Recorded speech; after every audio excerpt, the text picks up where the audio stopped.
Hello friends, welcome to the Sandhan study daily current affairs video में आपका स्वागत है। तो आज है 14 फरवरी 2026। तो आज के जितने करंट अफेयर्स बनते हैं उन पर चर्चा कर लेते हैं। तो चलिए शुरू करते हैं आज का करंट अफेयर्स।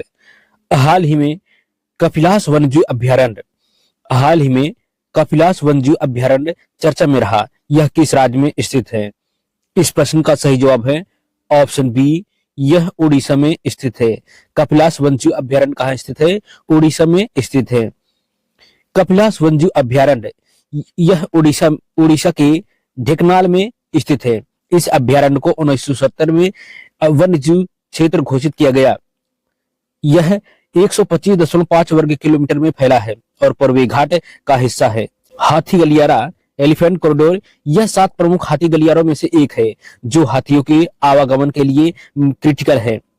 धार्मिक महत्व यह है कि इसे उड़ीसा का कैलाश कहा जाता है, जहां शिखर पर 13वीं शताब्दी का प्रसिद्ध चंद्रशेखर शिव मंदिर है।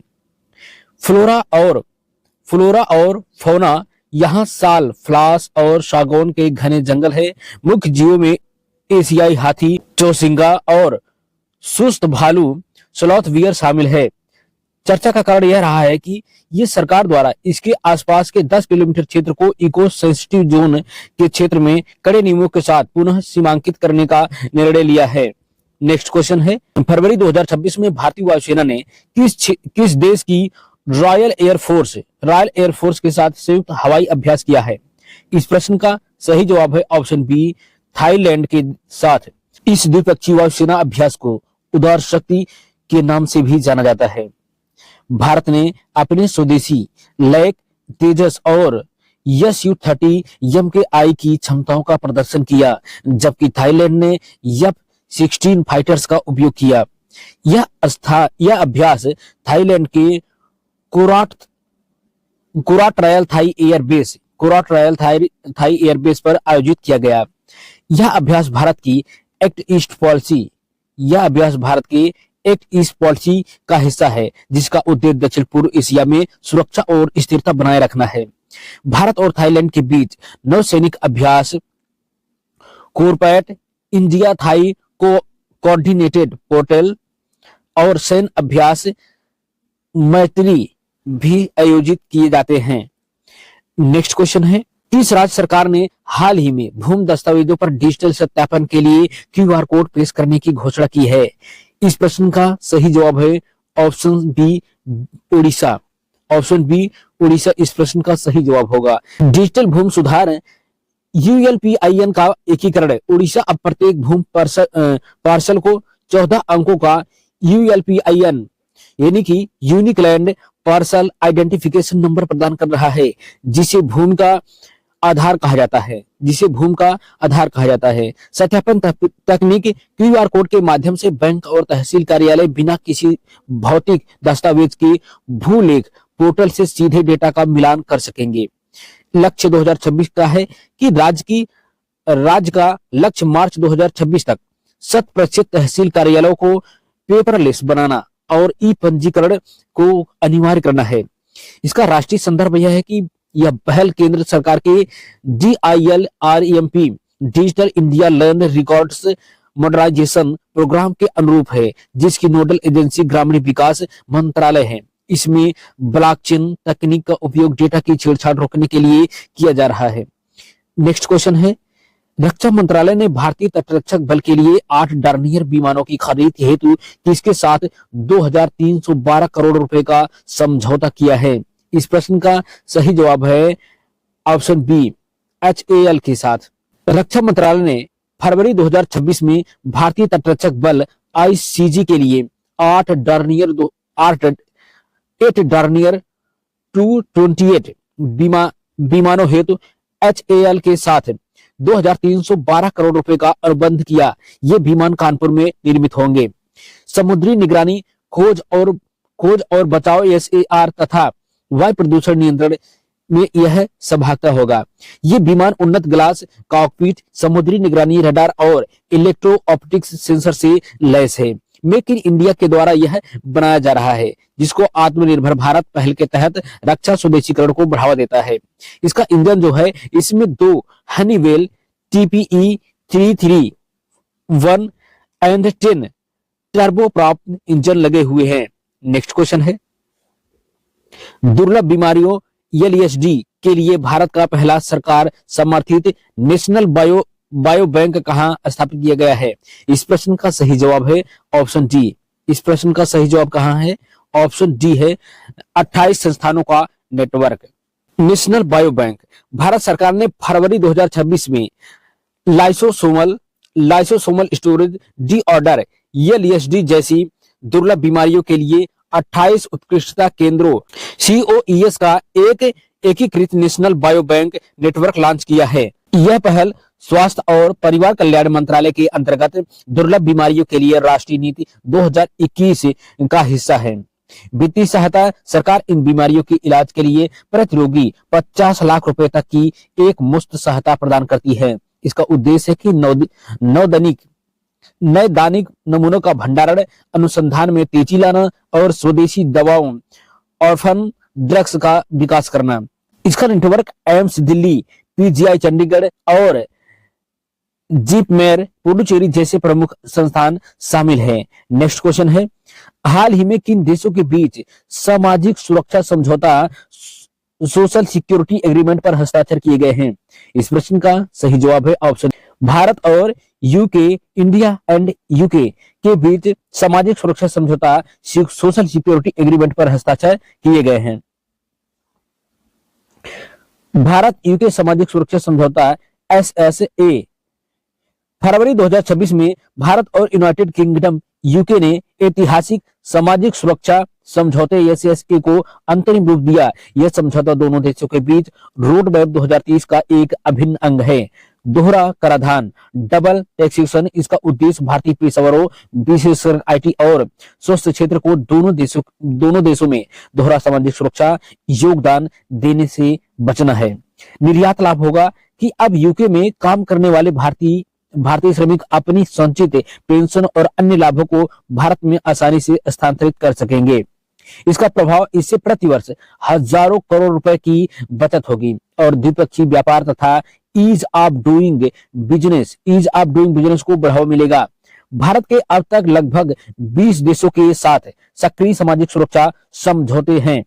नेक्स्ट क्वेश्चन है, वर्ष 2026 में होने वाले ब्रिक्स शिखर सम्मेलन की अध्यक्षता कौन सा देश करेगा?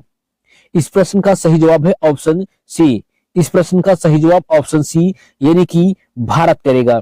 ब्रिक्स 2026 भारत वर्ष 2026 में 18वां ब्रिक्स शिखर सम्मेलन की अध्यक्षता करेगा। यह चौथी बार होगा जब भारत इस प्रभावशाली समूह की मेजबानी करेगा। इससे पहले 2012, 2016 और 2021 में भी कर चुका है। रोटेशन प्रणाली ब्रिक्स की अध्यक्षता वर्णमाला क्रम BRICS के अनुसार चलती है।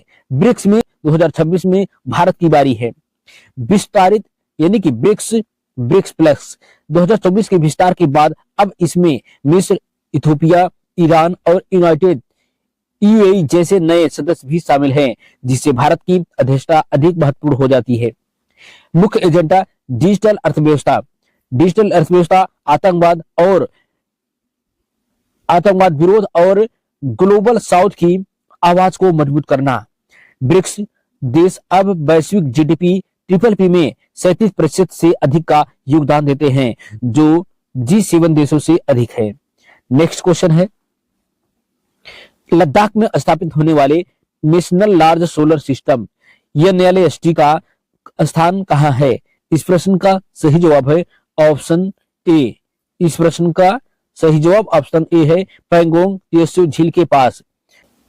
NLST लद्दाख के मेराक गांव में जो पैंगोंग त्सो झील के किनारे स्थित है। भारत अपना सबसे बड़ा national large solar telescope NLST स्थापित कर रहा है।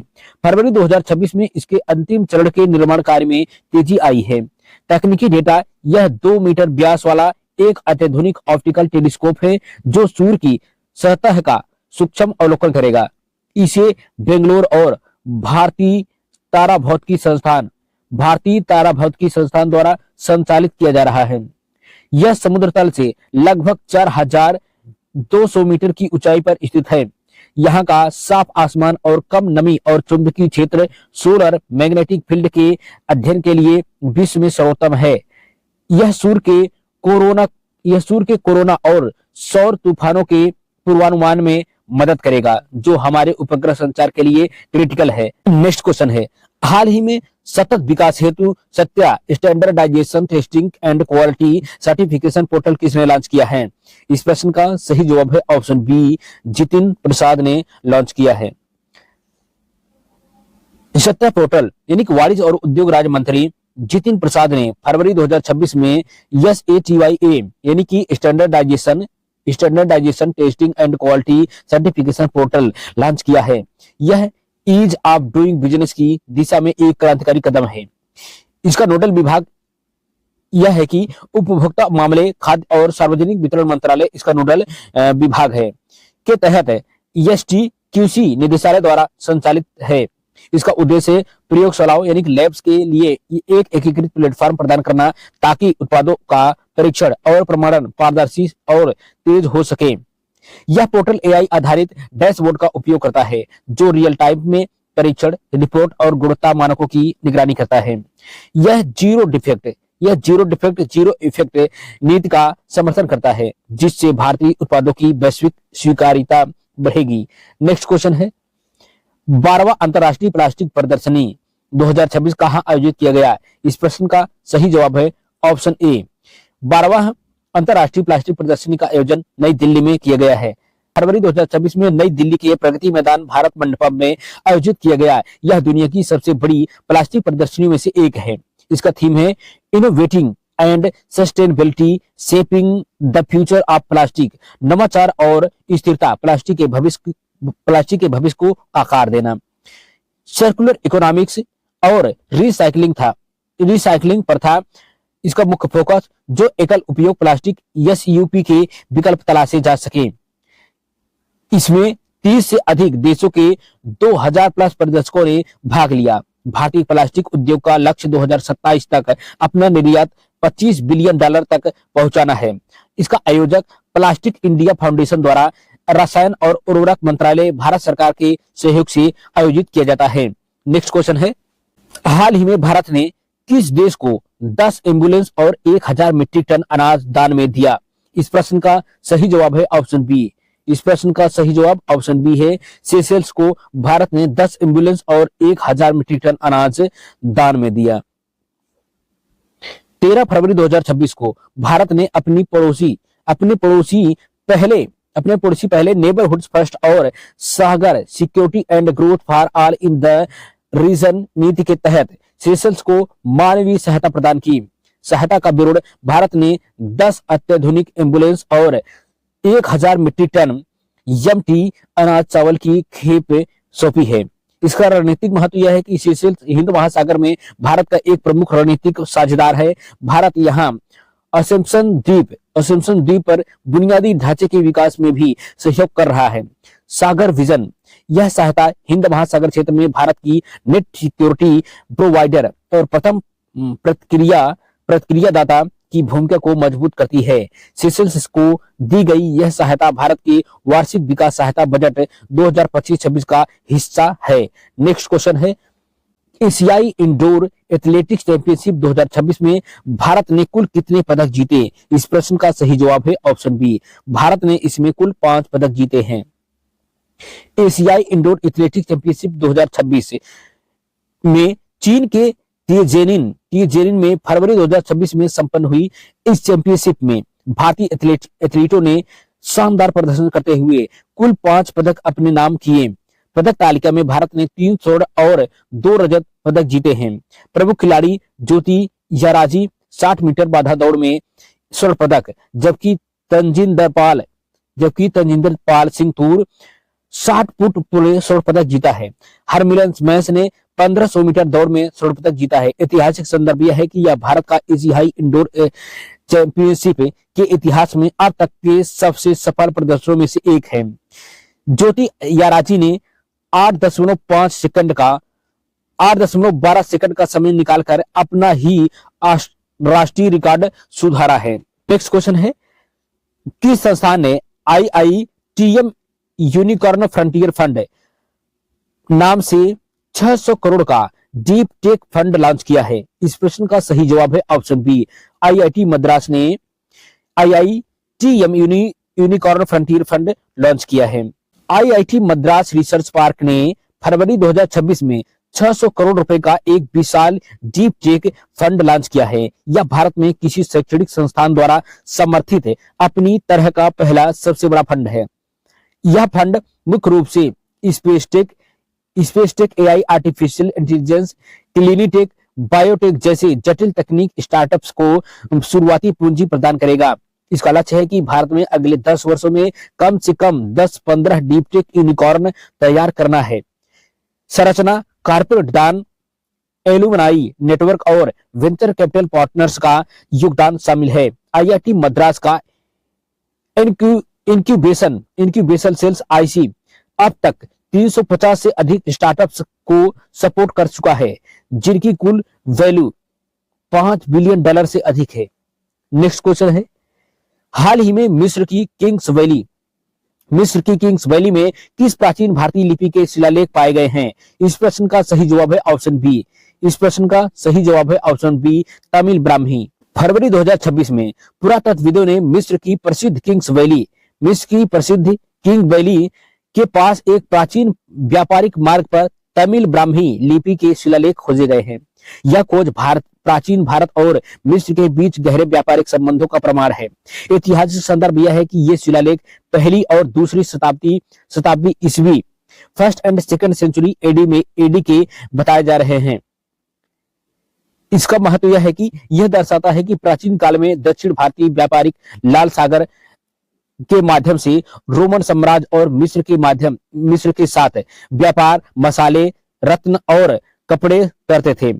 इसका लिपि विवरण यह है कि तमिल ब्राह्मी लिपि का एक रूप है जिसे प्राचीन तमिलनाडु में संगम काल के दौरान तमिल भाषा लिखने के लिए इस्तेमाल किया जाता था। इससे पहले मिस्र के बेरनिक और कुशीर अल कदीम बंदरगाहों पर भी इसी तरह के अवशेष मिल चुके हैं। नेक्स्ट क्वेश्चन है, भारत सरकार ने किस वर्ष तक लिम्फेटिक फाइलेरिया हाथीपांव को खत्म करने का लक्ष्य रखा है? इस प्रश्न का सही जवाब है ऑप्शन बी, 2027 तक लिम्फेटिक फाइलेरिया हाथीपांव को खत्म करने का लक्ष्य रखा है। लिम्फेटिक फाइलेरिया यानी भारत सरकार ने वैश्विक लक्ष्य 2030 से 3 साल पहले यानी कि 2027 तक देश से लिम्फेटिक फाइलेरिया को पूरी तरह खत्म करने का महत्वाकांक्षी लक्ष्य रखा है। फरवरी 2026 में स्वास्थ्य मंत्रालय ने इसके लिए राष्ट्रव्यापी मास ड्रग्स एडमिनिस्ट्रेशन यानी कि MDA का अगला चरण शुरू किया है। रोग का कारण यह है कि क्यूलेक्स मच्छरों द्वारा फैलाया जाने वाला एक परजीवी रोग है जो लसिका प्रणाली यानी कि लिम्फेटिक सिस्टम को प्रभावित करता है। तो डेली करंट अफेयर्स वीडियो में बस इतना ही। मिलते हैं नेक्स्ट वीडियो में, तब तक चैनल को सब्सक्राइब, लाइक, शेयर जरूर करें। धन्यवाद।